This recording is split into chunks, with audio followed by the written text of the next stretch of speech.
Hey, what is up guys? Welcome back to another video. My name is Smurfy and today in Historic we are playing a bit of like a control slash ramp red deck.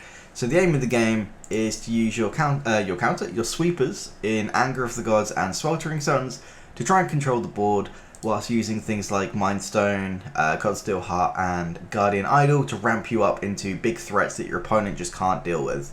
So what are we ramping into? First of all, we've got Khan, and our Khan sideboard allows you to get a bunch of different artifacts from your sideboard. Things like Platinum Angel, mainly God Pharaoh statue I think is one of the best options you can go for. But there's a bunch of different options we've got in our sideboard. So Khan is one of the things we want to be using all this mana with. And then the second thing is our Planeswalkers. So we've got 4 Chandra, Awakened Inferno. You can use this to raft the board. You can tick it up every turn and just kill your opponent with the emblems. And we've also got 4 Ugin. So Ugin just allows you to completely reset the board, and it pretty much will allow you to raft the board and a lot of the time keep your stuff in play. So all your mana rocks, your Khan, the things that Khan is going to go fetch out your sideboard, they all just stay around with Ugin. So yeah, the deck is really sweet. You do have the option to use Thran, Temporal Gateway. What this allows you to do is pay 4 mana and tap it to put a historic permanent from your hand into play. So what is a historic permanent? That is an artifact, a legendary, or a saga. So in this case, it's pretty much everything in our deck except Bonecrusher Giant and Anger of the Gods and Sweltering Suns. So you can use it, put in an Ugin, put in a Chandra, put in a Khan. What it also allows you to do is get completely around counter magic if you've got one of these resolved. So if you resolve this, you know that against your control opponent, you can just put in an Ugin and they can't counter it because this is putting it into play, not casting it. Other than that, the land base is really sweet. You get a bunch of different effects. We need double red for Sweltering Suns and Anger of the Gods and Chandra, but that's pretty much it. So we get to play with a bunch of utility. We get the Scry land, which just helps us smooth out our draws. We get Radiant Fountain just to be able to smooth out those early games, particularly against the mono red decks or the any sort of aggro deck. And we get 2 Inventor's Fair. It is legendary, so we can't really play 4, but allowing you to play this, gain a little bit of life is nice, but it also allows you to go tutor up for artifacts. So you can go tutor for a Thran if you've got an Ugin stuck in your hand. Or if you need more of a value play, you're against a control deck, you can just go get your Cosmos Elixir and start drawing more cards. As I said, that is the sideboard as well for our Khan board. But let's get into some games because this deck is sweet.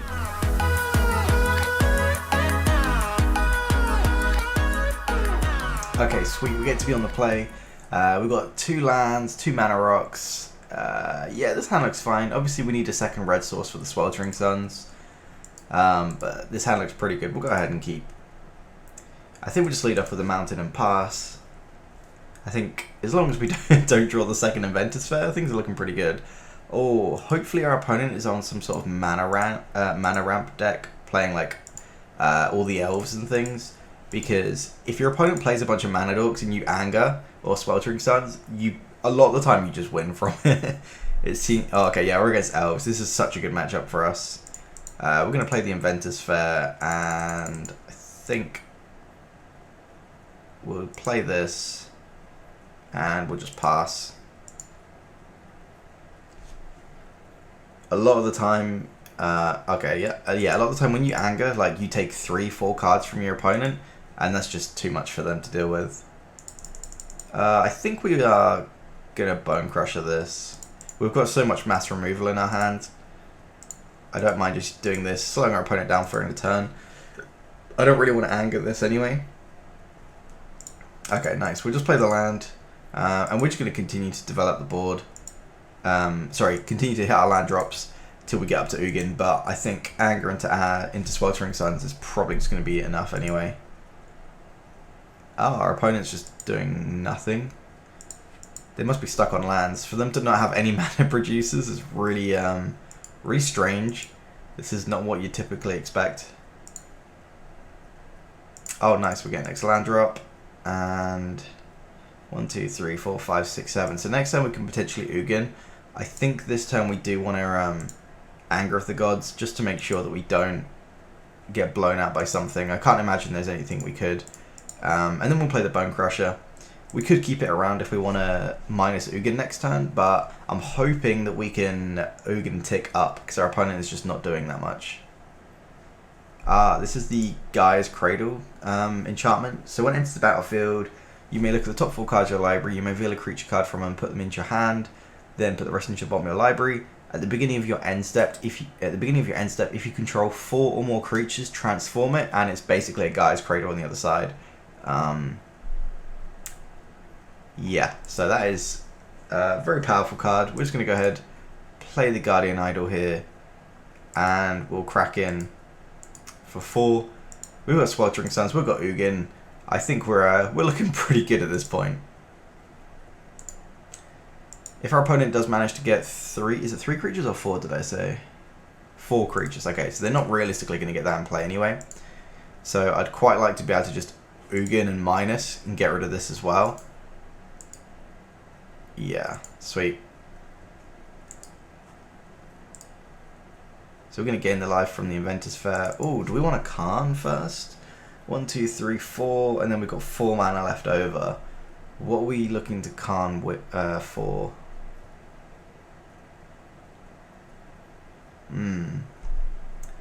I do think we're better off using Karn. So in that case, I want to use Sweltering Suns as well. So let's go 1, 2, 3, 4. We'll play Karn, see what we want to get. I think we kind of want this God Fairy statue, right? 1, 2, 3, 4, 5, 6, 7, 8. Yeah, we could just cast that next turn somehow. Then I just don't see how our opponent is ever going to win. They just play like 1 mana Dork a turn. Yeah, I really like getting God Fairy statue here. We'll attack for 4.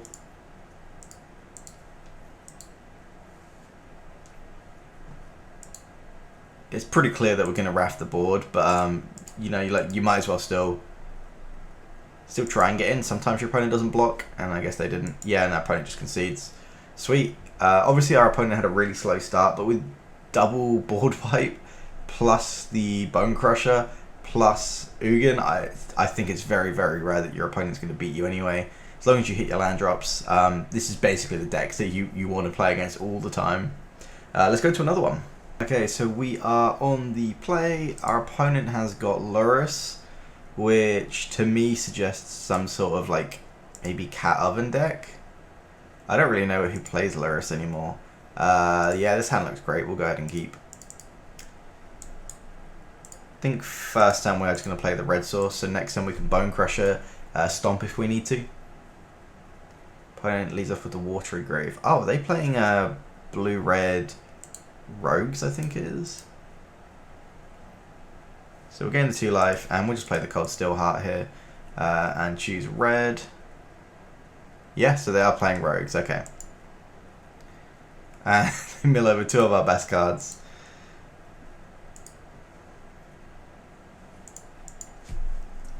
See, Rogues class, I'm not familiar with this. Whenever a creature you control deals combat damage to a player, exile the top card of that player's library face down. You may look at it for as long as it's exiled. When you level up, all your creatures get menace, and when you level up to level 3, you may play the cards exiled with it, and you may pay any mana basically. So if it's triple red, you can play blue, green, white if you want. Well, we need to kill this, or we could just put this Thran into play. Because they do normally play counter magic.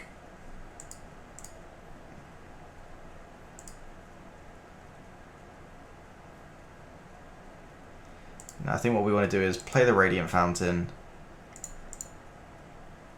Deal 1 damage to kill this. And then pay 2 to play the Mind Stone. And then we keep up 2 mana for Stomp. That seems like the most efficient way to use all of our mana. So our opponent going to do here Soul Guide Lantern. So why are they playing that?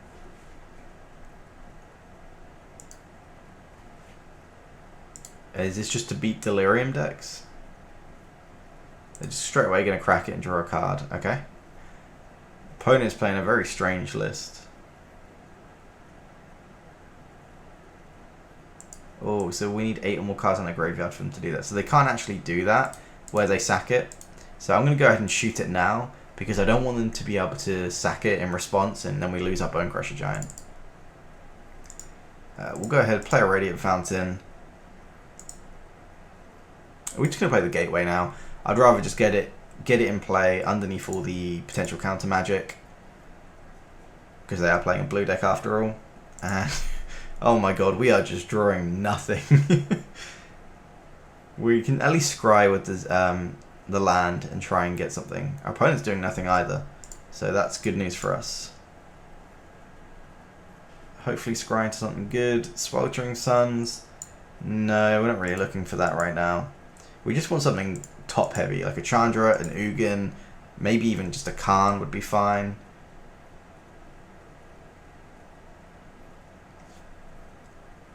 Okay, so this has actually got Menace from Rogue class. Inquisition. Go ahead. So opponent's going to hit us for 1 here, and they get to exile a card, but they can actually cast them now.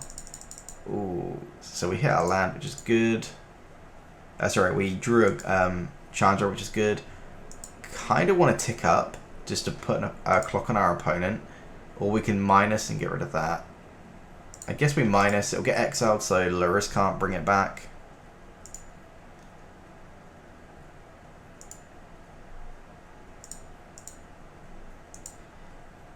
I guess technically it was better to activate the Thran there because it would have been more mana efficient, but we have nothing to do with the mana and our opponent knows it because they've Inquisitioned us, so they know that we've got this in hand. So it doesn't really make a difference.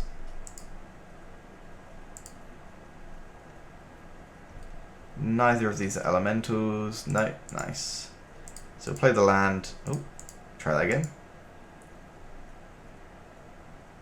Wait, do we just minus and kill Luris? No, we probably do need to answer this as well. If that's the case, we'll just deal 3 to everything. I don't want to... I guess we could have attacked first. I don't think it makes too much of a difference.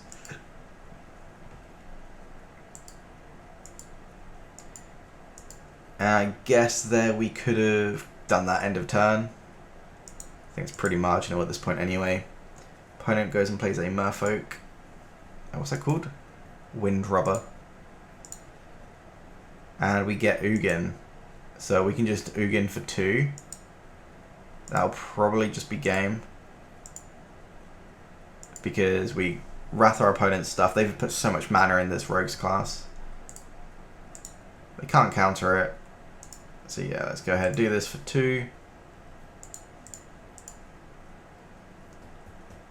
And then we can tick up on Chandra, put our opponent on a clock. Yeah, sweet.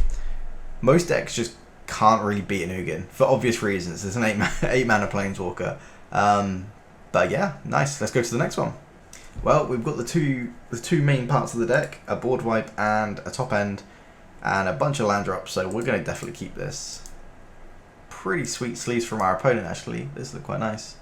There's a dragon version of this that I've seen as well, which I really want to get.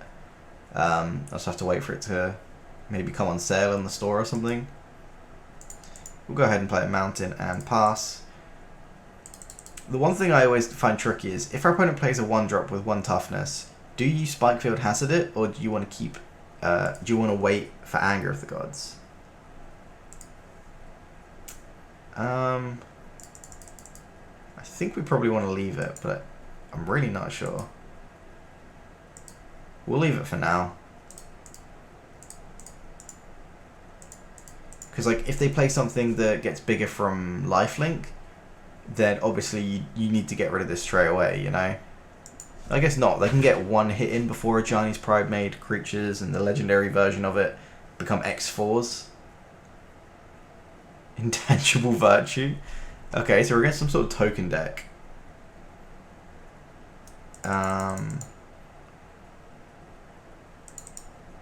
So we can go land, Khan. We're just going to minus here. What are we going to look for? 1, 2, 3, 4, 5, 6. We could get pretty close to Godfarrow's statue. Or we can just go for a Thran. So then next time we play Thran, the turn after we Ugin. That seems pretty good.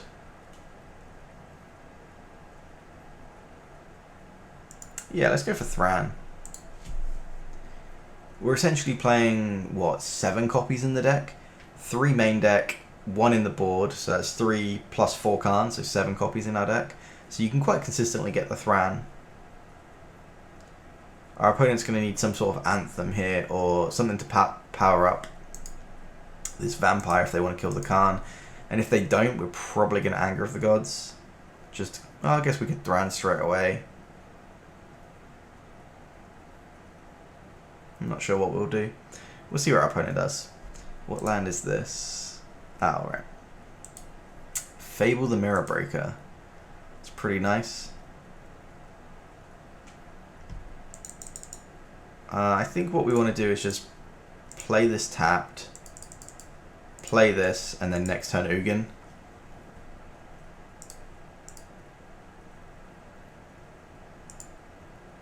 There's no reason to target anything with that. That'd be quite nice because it'll clear up all of the various different stuff that they have going on, like the Saga, the tokens, the random enchantments they've got laying around. Opponent's got some sweet lands to go in their deck, actually. I'm not sure exactly what they're trying to do with all of this, if it is just a generic token deck, or is there some sort of crazy combo that I'm not aware of. Is there like a Hordling Outburst on Arena or something? Hordling Outburst is a sweet card. Or Lingering Souls, maybe?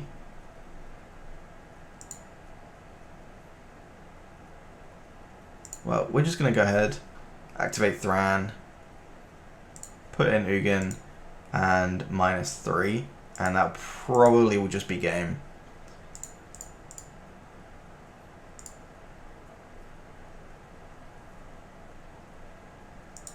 Don't think your red-white token deck is going to be able to come back from this. Or if they have an Anthem here, that would be pretty good for them, because then they can play the Anthem, then attack for 4 at Ugin. But if they don't kill Ugin, I Transmogrify. Okay, well, there's their shenanigans. No. No way they're even playing that. Okay. How do we win? We can activate, play Chandra, plus on Elspeth, dealing 3 and then -4 and get rid of it.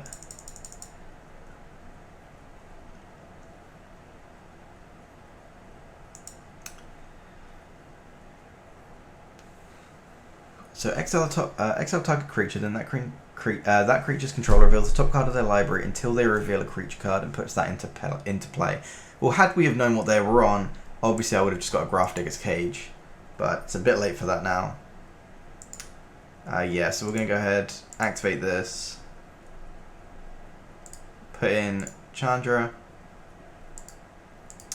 tick up, wait, yeah, Chandra can't kill this on her own.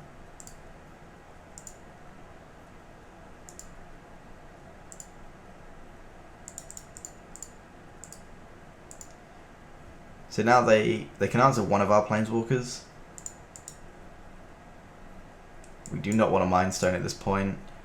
We'll play the Cold Steel Heart on red. Yeah, had I known what our opponent was doing, obviously a Grafdigger's Cage would have just completely locked this game out. Actually, no, not even. Maybe it wouldn't, because we wouldn't have had the Thran.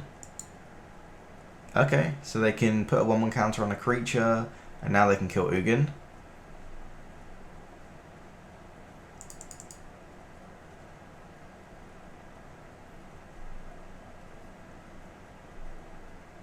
That's pretty good. Wow, Ugin seems pretty nice here. What do we want to do? I guess just tick up. And then minus Ugin for 4. Yeah. Yeah, opponent just concedes.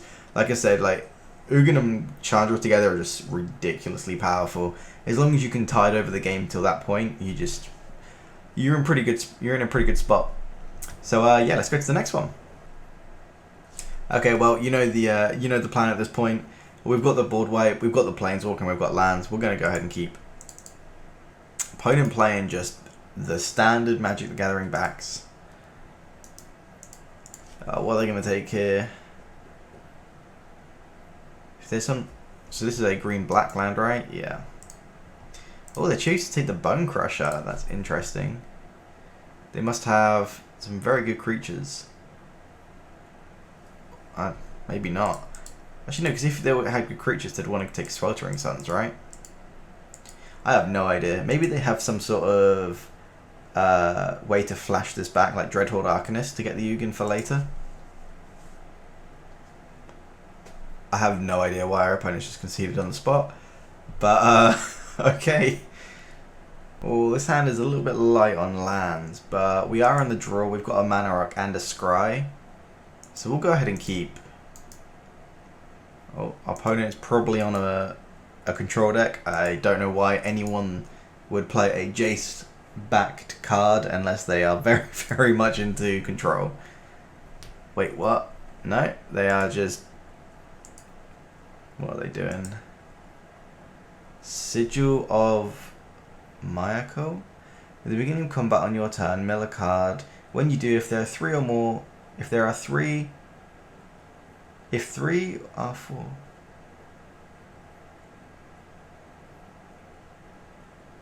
Okay, that seems really shit, but if that's what they want to do, that's fine. I guess we play the mountain first.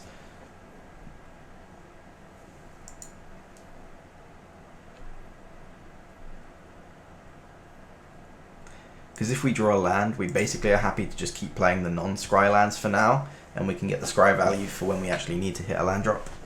Opponent's going to Thought Seize us here. What are they going to take? Sweltering Suns, okay. This is such a weird card. So it's a 1-mana 1/1 with Trample. When one or more cards leave your graveyard, put a counter on it. And then when it dies, you gain life equal to its power. So the way that it works is you delve, you put counters on it, things like that. We'll go ahead, play the Inventor's Fair, and I think we want to play the Heart in case we draw Anger of the Gods. If not, next time we're probably just going to go Void and then Khan. What the fuck is this? At the beginning of your end step, if you gain 3 or more life this turn, return it from your graveyard to the battlefield tapped. Yeah, for sure we're going to play Khan. Oh, do we want that? 1, 2, 3, 4, 5. Yeah, we'll keep that. We're going to just get Grafdigger's Cage.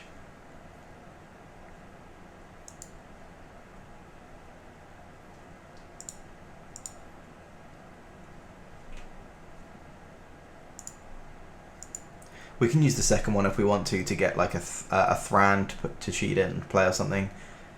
But right now we just want to shut off any sort of graveyard recursion before it gets out of control.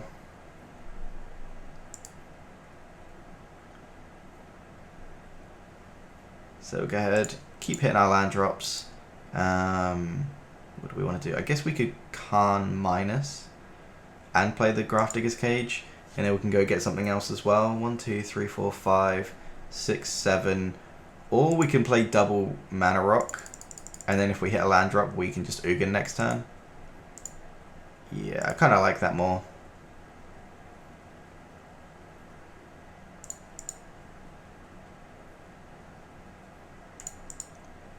Yeah, 1, 2, 3, 4, 5, 6, 7.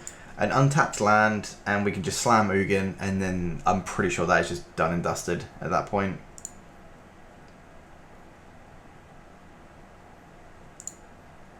What on earth does this do? Aftermath. Until the end of turn, creatures you control gain menace, and when this creature deals combat damage to a player, that player discards a card. Oh, that's quite interesting.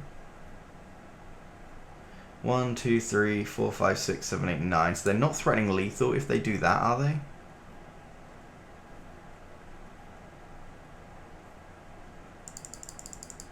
Yes, so we're going to Khan here. Minus and look for something, but I don't know what we want.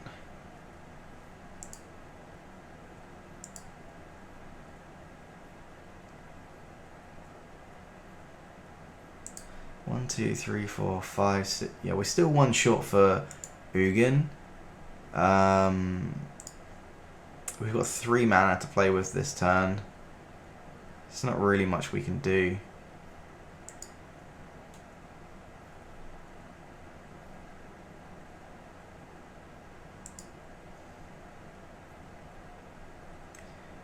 I think. Wait, if they can flash that back, right? Or aftermath it. So in that case, we need something that we can put on the board. So I guess we just take the Shadow Spear, because everything else we're going to have to discard. No, we're actually dead here. Because when they aftermath this, these are going to get counters. I'm pretty sure we are just dead. Needed a Tormod's No? Wait, why would they not just aftermath that? I'm pretty sure our opponent just missed lethal. Because if they aftermath this, these both get counters, because this says whenever one or more cards leaves your graveyard. And this only affects creatures, right? Players can't cast spells from their graveyard or libraries. Oh no! Okay, I didn't realize it worked like that. In that case, we definitely shouldn't have done that, but that's okay. So we gain the life, and we draw Sweltering Suns. Couldn't really get luckier than that. And yeah, that's all fine.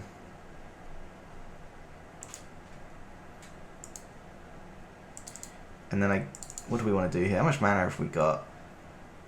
Not a lot. I was going to see if it's worth ticking up Khan on something, sticking the Shadow Spear on it, but it doesn't look like it. We can get the statue if we want.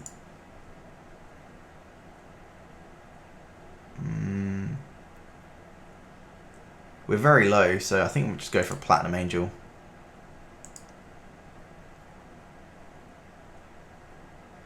Are we going to have to activate this and attack? 2 to activate, 1 to equip. Yes, we do. Sweet. I think it's just best to do this just to... Oh shit, it's 2 to equip. Alright, we don't have enough. We'll just pass the turn. Well, I guess we'll attack. Yeah, I always think that Shadow Spear costs 1 to equip. I don't know why. Opponent plays a Breeding Pool. Like, what the fuck is their mana base? Like, blue, black, and green. What's the blue for? We haven't found out yet. I think we just crack this. Oh, we haven't got the mana to crack it in a turn. That's okay. So we're getting another life from our Inventor's Fair. Oh, Radiant Fountain's pretty good. And is there anything we need to do? No, I think we just play this, right? Yeah, we'll just play the Platinum Angel.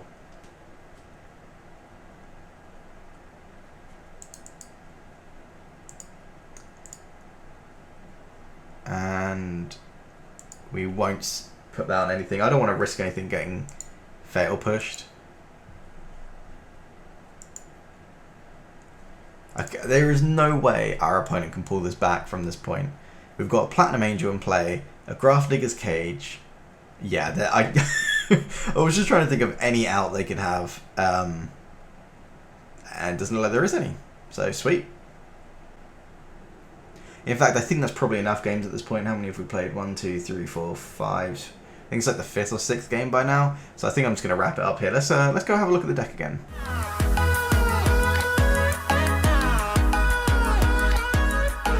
So now you've seen the deck in action. I hope you guys enjoyed the gameplay. In regards to what changes I would make to the deck, if I just show you in the board, I have added 1 Tormod's Crypt and I've taken out the Shadow Spear. The Shadow Spear is not really that worthwhile in this deck just because our creature count is so low. The only way we're going to be able to gain life is through Bone Crusher Giant, our Guardian Idols, if we activate those, or the Platinum Angel. So I think the Tormod's Crypt is more important, because that way you can go turn 4, play Khan, minus, get Tormod's Crypt and just get rid of their graveyard. Or if you're concerned on mana and you need a way to just answer their graveyard quick, you've got Tormod's Crypt. If you don't need to answer it straight away, you've got the Grafdigger's Cage. But I think it's good to have both in the board. Other than that, the Pithing Needle seems a little bit weak, but it's good against like Teferis and stuff like that. But yeah, I really like the board. I really like the main deck. I think that's about all the changes I would make. Maybe play some more of the dual-faced cards, which are the lands. I can never remember what they're called. I want to say Shatter Skull. Oh, Arena's crashed on me. Yeah, I think you could definitely play a couple of these actually. Maybe just cut some mountains. Just give the deck some more utility. But other than that, I hope you guys enjoyed the video. If you want to see more content, please feel free to subscribe. I generally upload videos probably like once every week or so. And I also do take deck requests. So if you want to see a specific deck on Arena or on Magic Online, let me know. I play pretty much any format. I may not be well versed in every format like Vintage, but Modern, Pioneer, that kind of stuff, I've probably played most of the decks at this point. So thanks for watching, and peace.